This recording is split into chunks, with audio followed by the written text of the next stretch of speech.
আমি সকাল ডিউটি করে বাসায় যাওয়ার পরে ঘটনা শুনছি, শুনলাম যে পানির ট্যাঙ্কি পড়িয়ে তাই মারা গেছে। এরপর আমরা এর বিচার চাই।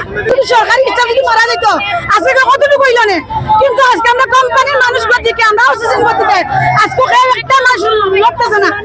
আজকে আমার ভাই একটা মরছে, কালকে যদি আমি মারা এই ড্রাইভার কে নিব, একটা মানুষ নিতে চাই না ড্রাইভার। আমরা এই জন্য মেডিকেল হাসপাতাল উসমান মেডিকেল হাসপাতাল কর্মচারী এর জন্য সকাল দিন রাত 24 ঘন্টা কষ্ট করি। এই পরিশ্রমের ফল কি? আমরা কোনো কিছু পরিশ্রমের ফল নাই। আমার জন্য 3 মাস 10 দিন বেতন নাই, 4 মাসে পড়ে গেছে। আমরা বেতন নাই, বেতন নাই, কোনো কিছু নাই। আমাদের সুমন ভাই আউটসোর্সিং এর কর্মী 35 নম্বর ওয়ার্ডে সে কর্মরত ছিল নাইট ডিউটিতে। সে বাসায় যাওয়ার পরে ওখানে ফ্রেশ হয়ে আসে, সে ফোনে কথা বলতেছিল এই যে আপনার পিডব্লিউর যে ট্যাঙ্কির নিচে একটি দোকান আছে, দোকানে বসে চা খাইতেছে এবং কথাবার্তা বলতেছে।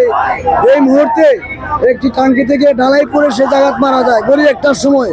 কিন্তু এখন পর্যন্ত আমাদের প্রশাসনিক বা আমাদের মেডিকেল কর্তৃপক্ষ ঊর্ধ্বতম কোনো কর্মকর্তা আমাদের এই লাশকে কোনো ইনকোয়ারি করে নাই এবং তার কোনো তদন্ত নেই নাই। আমরা সর্বস্তরের জনগণকে বলতেছি, আপনারা একটু দৃষ্টি আকর্ষণ করে সবাই সহযোগিতা করে এই লাশের সুস্থ তদন্ত। আমি একজন আউটসোর্সিং কর্মচারী। আমাদের দাবি হচ্ছে যে মানুষটা মারা গেছে সেটা সুষ্ঠু তদন্ত করার পর এর সুষ্ঠু একটা বিচার চাই, এবং যেগুলো পরিত্যক্ত ভবন আছে, যেমন ধরেন উসমানী মেডিকেল সরকারি ভবনগুলা অনেক কিছু পরিত্যক্ত আছে, এগুলোর সংস্কার চাই, এগুলো পুনর্নির্মাণ নাই। আর আমাদের 3-4 মাস ধরে কোনো বেতন ভাতা কিছু পাচ্ছি না। আমাদের ফ্যামিলি আছে, আমরাও তো কাজ করতেছি, মানে আমাদের বেতন সঠিক টাইমে পাওয়ার জন্য, কিন্তু আমরা কাজ দিনের পর দিন করে যাচ্ছি, পাচ্ছি না।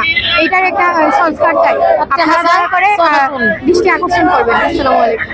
আজকে 4 মাস ধরে বেতন নাই, আমাদের টাকার জন্য বাসা ভাড়া রাখি দে, বাসা ভাড়া তালা রাখি দে। 6 মাস পর 6 মাস ওরা টাকা চাই, আমরা টাকা কোথা থেকে দিব? আমার টাকার মধ্যে আছে। আজকে আমরা বেতন ছাড়া বাচ্চা চালাই কষ্ট করে চলতেছি। আসসালামু আলাইকুম প্রিয় সিলেটবাসী, আজকে আমাদের বাংলাদেশ আউটসোর্সিং কর্মচারী ঐক্য পরিষদ সিলেট এমএজি উসমান মেডিকেল শাখার কার্যকরী সদস্য আমাদের সুমন আহমদ ভাই, উনি নাইট ডিউটিতে ছিলেন। নাইট ডিউটি করে উনি কোটারে থাকেন, উসমান মেডিকেলের যে কোটার আছে ওইখানে থাকেন। তো উনি ডিউটি থেকে যাওয়া অবস্থায় ওইখানে রেস্ট লওয়ার জন্য একটা বন্ধ টং দোকানের সামনে বসছিলেন। বসা অবস্থায় টং দোকানের পাশে যে ট্যাঙ্কি ছিল, পানির ট্যাঙ্কি, ওইটা অনেক পুরনো, প্রায় 60 থেকে 65 বছর আগে। তো ওই ট্যাঙ্কির দেয়াল দোষে ট্যাঙ্কির উপরের দেয়াল দোষে উনার উপরে পরে উনি জায়গায় মারা যান। এখন কথা হচ্ছে গিয়ে উনি জায়গায় মারা যাওয়ার পরে আমাদের যে স্টাফরা আছে ওরা সবাই আমরা ওনাদের যে গণঅভ্যুত্থানে পিডব্লিউর সামনে যাই। তো আমরা যাওয়ার আগেই ওনারা এই খবর শুনে ওরা পালিয়ে যায়, কিন্তু ওনারা চাইলে সুষ্ঠু সুন্দরভাবে আমাদের সাথে বসে এটার একটা সমাধান করতে পারতো। আমরা এখন পর্যন্ত ঘটনা 12টা-1টার আগ থেকে এখন পর্যন্ত আমরা কোনো সমাধান পাই নাই। আমরা গণঅভ্যুত্থান পিডব্লিউর অফিসে গিয়েছি, ওরা পালিয়ে গেছে। আমরা এরপরে যখন প্রশাসনেরও কোনো খোঁজখবর নাই অথবা তাদেরও ঊর্ধ্বতর কর্মকর্তা যারা আছে তাদেরও কোনো খোঁজখবর নাই, এরপরে আমরা না পারতে আমরা রাস্তায় নামতে বাধ্য হয়েছি। আমাদেরকে কিছু না বলে পিডব্লিউডি তালা মেরে চলে যায়। এই দুপুর 1টার ঘটনা, এখন প্রায় বাজে 6টা। এখন পর্যন্ত প্রশাসনের কোনো কর্মকর্তা এখন পর্যন্ত কেউ আমাদের কাছে আসেনি। এখন পর্যন্ত এই যে হত্যার সুষ্ঠু বিচারের কোনো আশ্বাস কেউ আমাদেরকে দেয় নাই, যে কারণে আমরা বাধ্য হয়ে এই রাস্তা ব্লক করতে বাধ্য হয়েছি।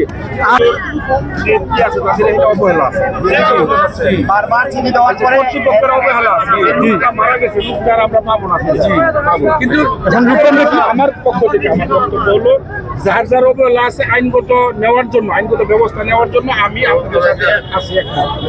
এখানে আমার কেউ আত্মীয় না, এখানে আমার কেউ শত্রু না। এখন আমার বক্তব্য হলো যে গেছেটা তারে আমরা পাবো না, কিন্তু আইনগত ব্যবস্থাটা আমাদের উপর ছেড়ে দেন, আপনারা আমাদেরকে হেল্প করেন। যেটা আছে দরকার হলে আপনি তার বিরুদ্ধে এলিগেশন দিবেন, তাকে কেউ নিয়ে আসবে, এনে কেউ আসার দরকার নাই। আপনি আমাদের কথাগুলো শুনবেন,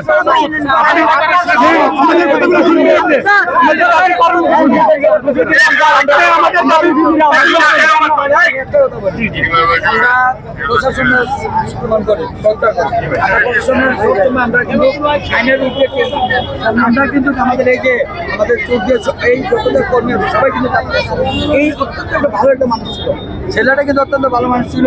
গতকালকে ওর সাথে আমরা একসাথে বসে চা খেয়েছি, কিন্তু আমার কথা হচ্ছে এখানে কিন্তু ওই পাড়া মহল্লার হয়েছে